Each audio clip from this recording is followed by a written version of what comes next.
see the world falling apart at the riffs, and surprisingly the leaders can't make any sense of it. You mean nothing to the world, we're all someone else's fool, but oh, what can you do? Yeah, you waste your time on the night if you get stuck in a rock and roll bow. Do you find a more wanting to compete with Mars? Bad Religion are a punk band from Los Angeles in California, obviously. They were formed in 1980. They're still going. They have 6 members and 10 ex-members, and they've had some member changes, obviously. They have made many tours. They're one of the best-selling punk bands ever, and they have released 17 studio albums. Hi, my name's Dan. So this was the 3rd album by Bad Religion, and it was released after a 5-year hiatus between albums. It's my first encounter with the album and with them, which surprises me a bit, given having read up on them. They seem to have been incredibly popular and influential, and I'm not sure if I've even heard of them before, so it just shows how ignorant I am.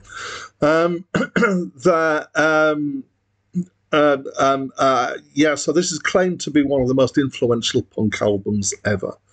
I would describe it as punk, definitely. It's kind of fastish punk. There's a big guitar curtain stuff going on the back. There's 2 guitars.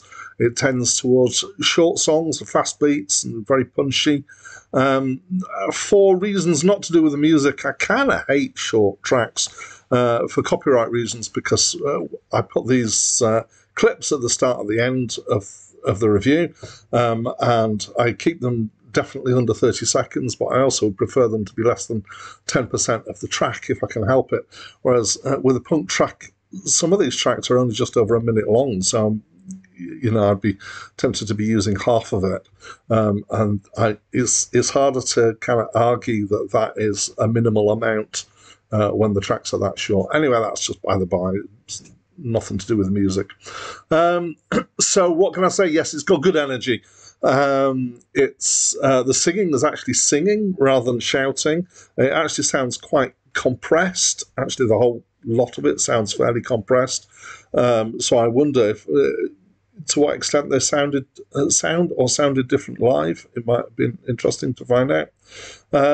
They're reminding me particularly of The Offspring, who were a bit of a later punk band, Green Day and people like that as well. And I kind of felt, when I was listening to it, I thought, it's obviously one of those crowd.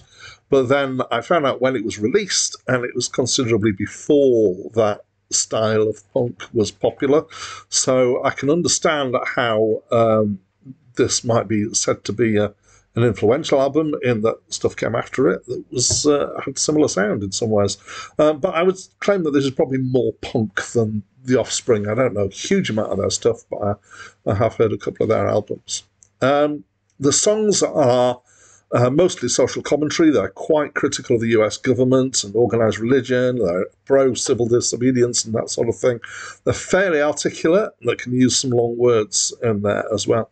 It's okay. I found it a bit samey. Some of these are apparently classic punk tracks, and I kind of feel like, what makes one track better than the other? Because they felt quite similar to me. And I guess that kind of tells you how I feel about it, which is in the long run, I just really wasn't hugely bothered by it. It was all right. I'm quite happy to listen to it. I mean, it's quite a short album, so it's punchy in that sense as well. Maybe would be more interested in hearing these tracks kind of spread amongst other things that are similar but slightly different in style, because the amount of sameness that there was across the album. So, yeah, it's okay, is my opinion. What's your opinion? So please do talk to me through the comments box. That's it from me for now.